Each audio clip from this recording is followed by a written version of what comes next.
Salut mes bien-aimés, que c'est bon que nous nous retrouvons encore aujourd'hui pour continuer dans nos études dans ce programme merveilleux, Ainsi dit l'Éternel. Soyez les bienvenus. Nous approchons malheureusement déjà vers la fin. Aujourd'hui, c'est la 13e leçon, le 13e épisode et l'avant-dernier. Et dans l'épisode d'aujourd'hui, nous parlerons d'espoir, de l'espérance, de l'espoir d'une vie sans souffrance. Cet espoir qui est la seconde venue du Seigneur Jésus-Christ. Je ne sais pas si vous ressentez la même chose que moi, mais moi, des fois, j'en ai marre de ce monde dans lequel nous sommes, où il y a la souffrance, la misère, la faim, les maladies, la mort, toutes ces mauvaises choses. Nous faisons des plans, mais nous n'arrivons pas à les concrétiser. Aujourd'hui, nous allons voir qu'il existe une grande espérance pour nous. Il existe une espérance de vivre dans un monde où il n'y aura plus de maladies, où il n'y aura plus de mort. Quel est ce monde et quel est ce grand événement que nous espérons tous? Prends ta Bible, laisse-la à côté de toi et commençons avec une prière.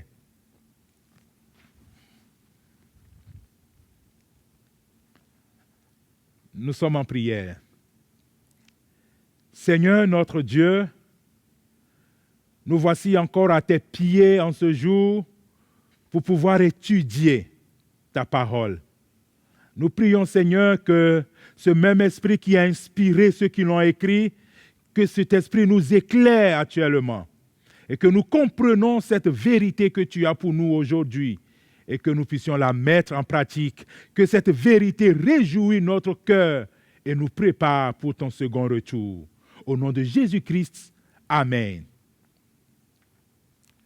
Si je vous disais qu'il y a encore une grande possibilité, un grand espoir pour nous, que nous pouvons vivre l'éternité sans souffrance, sans maladie, sans peur, sans discrimination, sans préjugés, ça serait sympa, n'est-ce pas?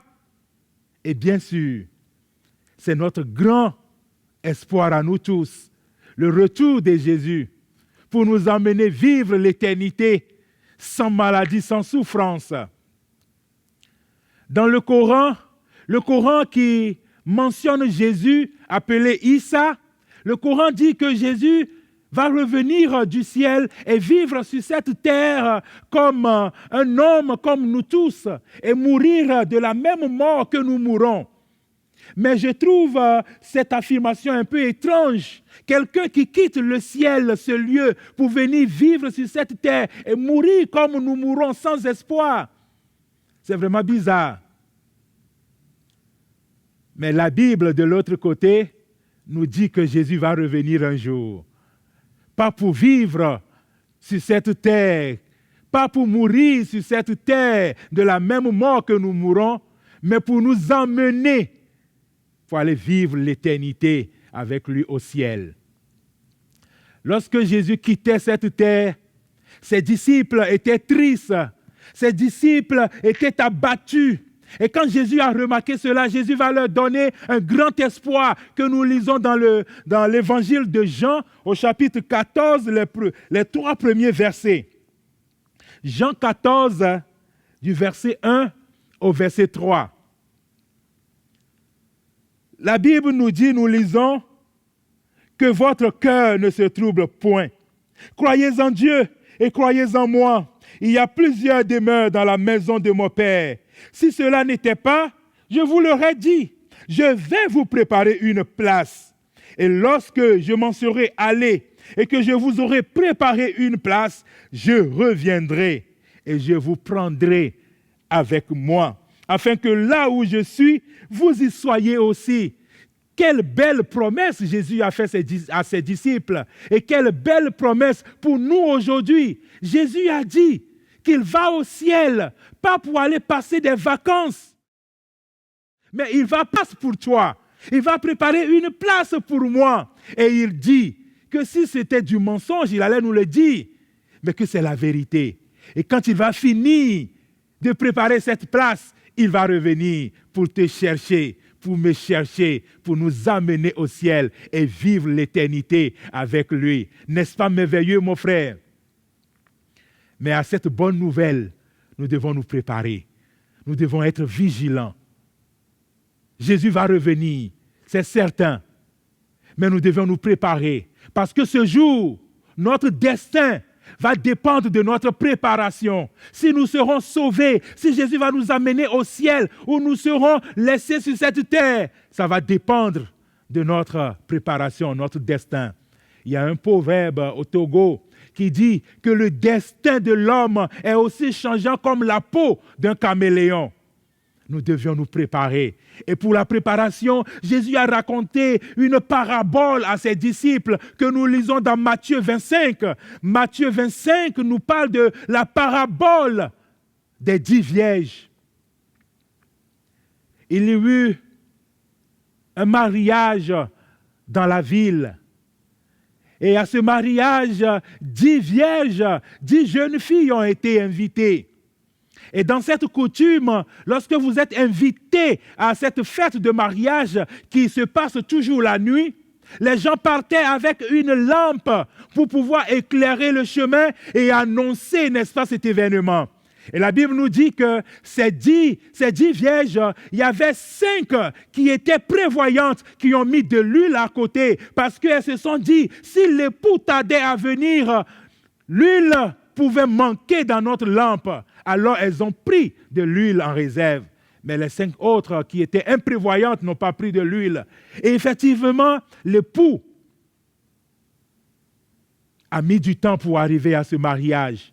Ces jeunes filles se sont endormies. Et lorsqu'on a annoncé l'arrivée de l'époux, elles se sont réveillées.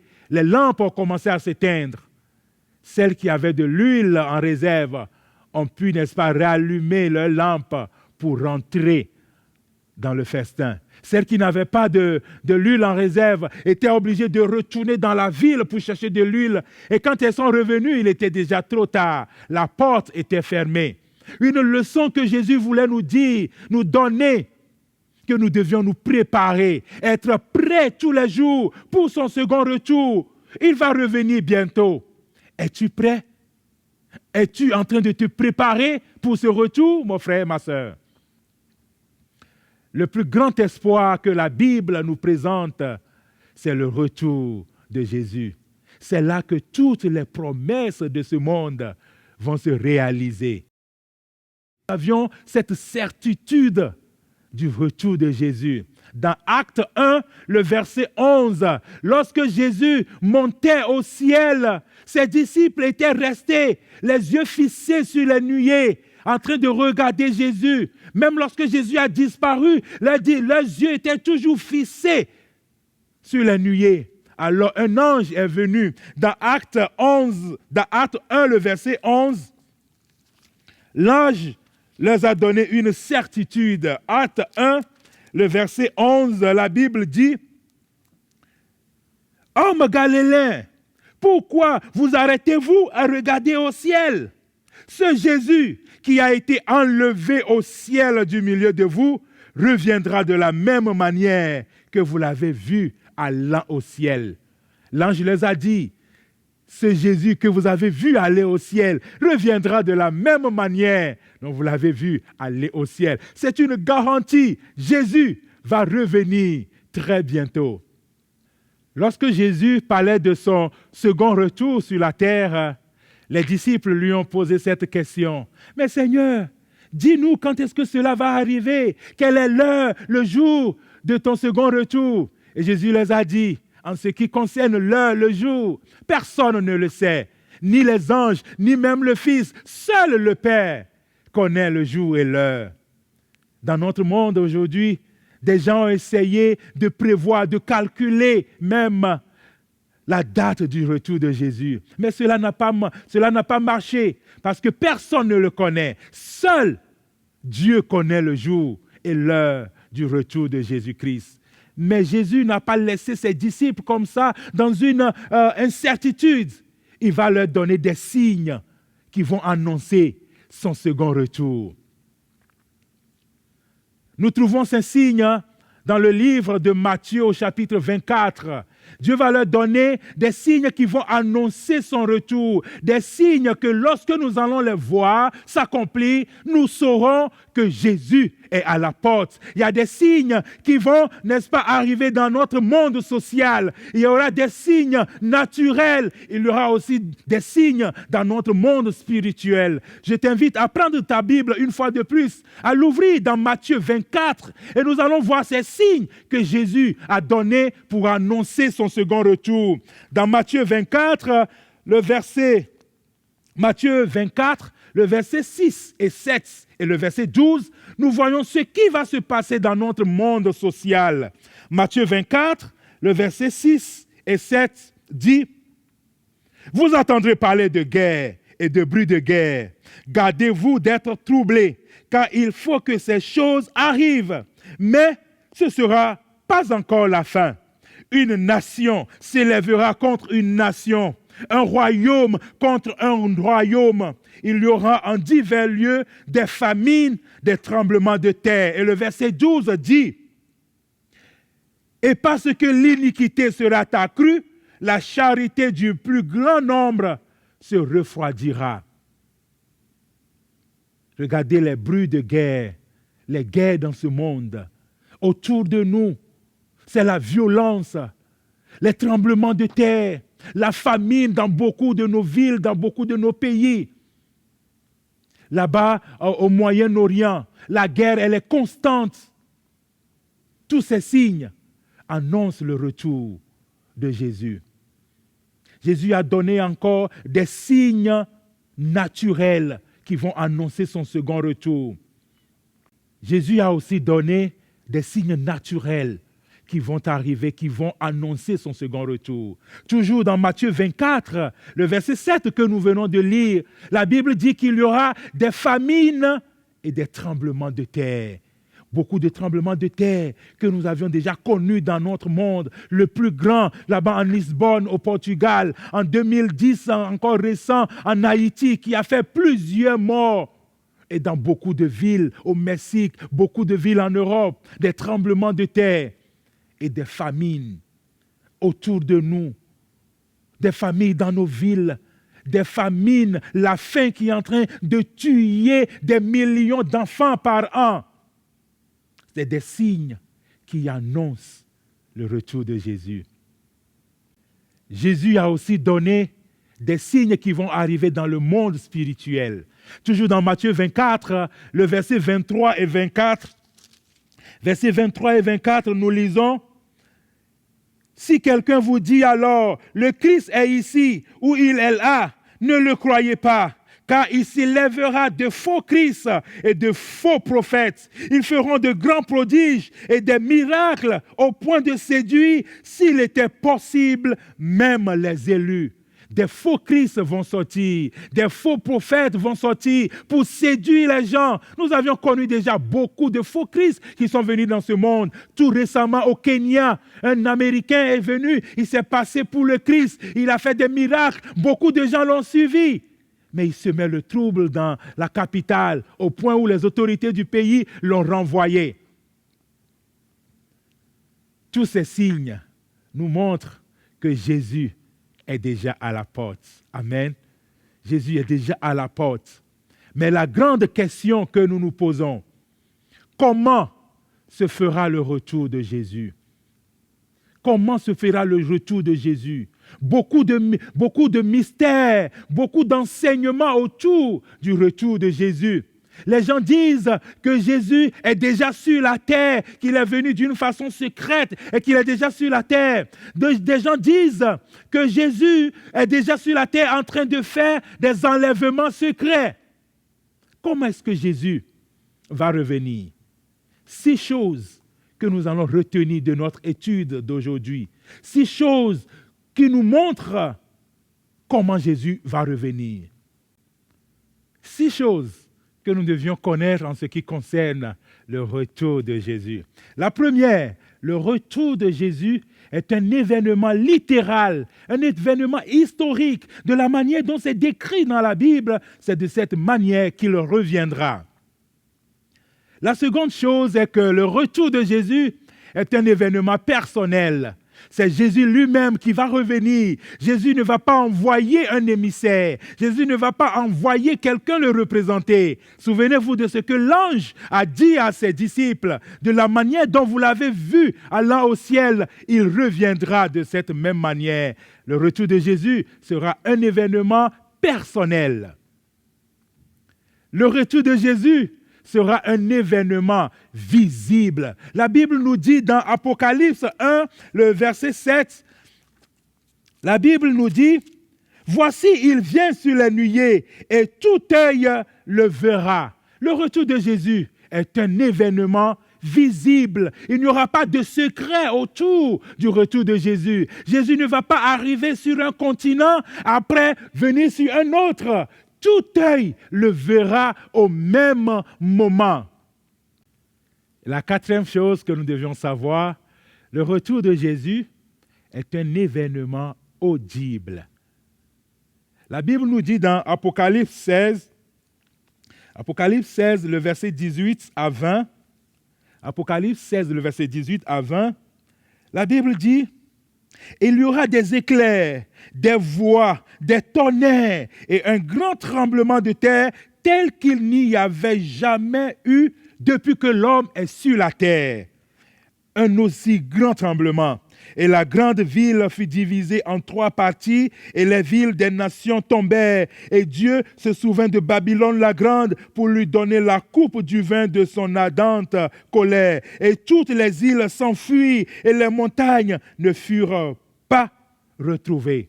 Il y aura en ce jour un grand tremblement de terre tel qu'il n'a jamais eu depuis que l'homme est sur la terre. Il y aura des tonnerres dans le ciel. Il y aura des éclairs dans le ciel. Le retour de Jésus sera un événement audible. La 5e chose que nous devions savoir, le retour de Jésus sera le point culminant de l'histoire de ce monde. Le retour de Jésus va marquer la fin de ce monde. Et la 6e chose que nous devions savoir du retour de Jésus, une chose encore très importante, c'est que le retour de Jésus est un événement décisif. Il n'y aura que 2 groupes en ce jour. Les rachetés, les sauvés ou les perdus. Les perdus qui crieront aux montagnes de tomber sur eux pour leur cacher de la face de Jésus. Et la Bible nous dit que Jésus va les détruire par l'éclat de sa venue.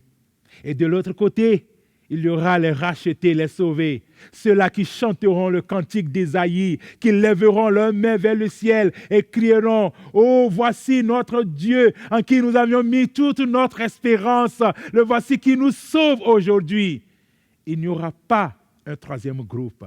Il n'y aura pas de seconde chance. Seulement 2 groupes. De quel groupe tu feras partie en ce jour? De quel groupe tu feras partie en ce jour? Jésus revient très bientôt. Les signes qui annoncent son retour se sont tous accomplis. Jésus est à la porte. D'un moment à l'autre, Jésus reviendra. La décision que tu prends aujourd'hui va sceller ton destin pour toujours. De quel groupe veux-tu faire partie? Je t'invite en cet instant, pendant que tu seras en train de réfléchir pour prendre ta décision, d'écouter encore une belle musique de notre chère chorale. Et juste après, je ferai encore une prière spéciale avec toi. Que Dieu bénisse déjà cette décision que tu prends.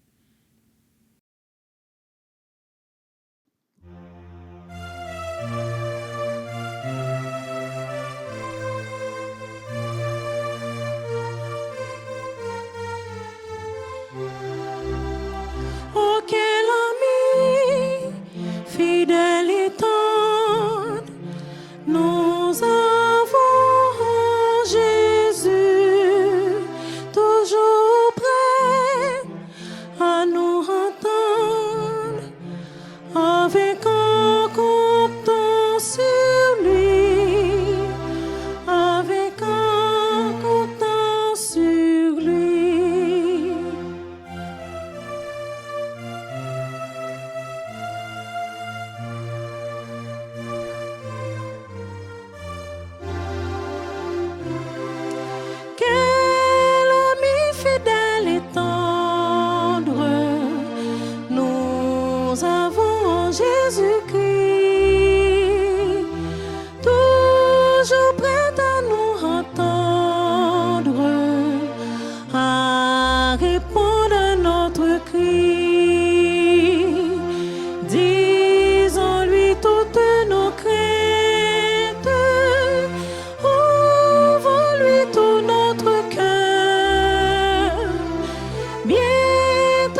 séjournant autour de ses bras.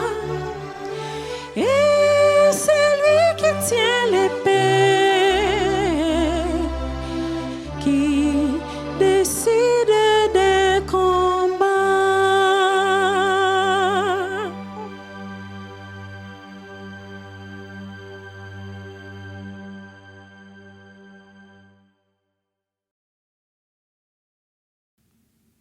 Merci à la chorale pour ce merveilleux chant.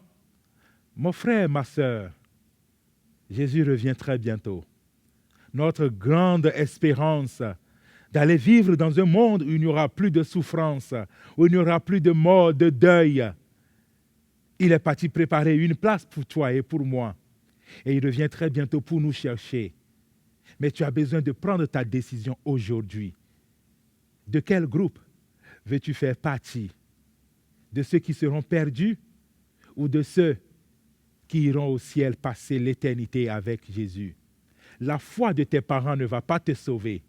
La foi de tes amis ne va pas te sauver. Parce que la Bible nous dit que les anges viendront séparer les justes d'avec les méchants. Alors ta décision que tu prends aujourd'hui va sceller ton destin pour toujours. De quel groupe veux-tu faire partie? Je vais prier pour ta décision. Prie aussi dans ton cœur et demande à Dieu de t'aider à faire partie de ce groupe qui sera sauvé en ce jour. Et demande à Dieu de t'aider à te préparer à partir d'aujourd'hui jusqu'au jour où il reviendra. Nous prions ensemble. Merci Seigneur pour cette grâce que tu nous fais d'écouter cette grande espérance que tu nous as donnée.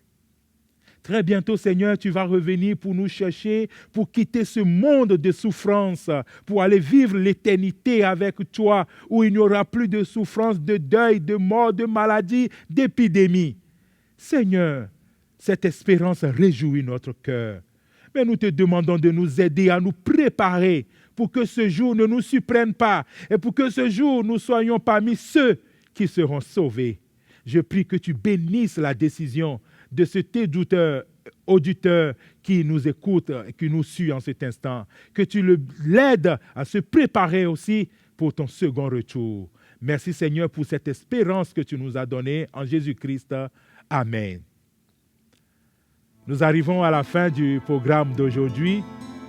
Le prochain épisode sera la fin de la série de ce programme Ainsi dit l'Éternel. Je vous invite à rester connectés avec nous et déjà que Dieu vous bénisse. N'oubliez jamais Ésaïe 48, le verset 17. Ainsi dit l'Éternel, ton Rédempteur, le Saint d'Israël. Je t'instruirai pour ton bien, je te conduis dans la voie que tu dois suivre. Que Dieu te bénisse. Amen.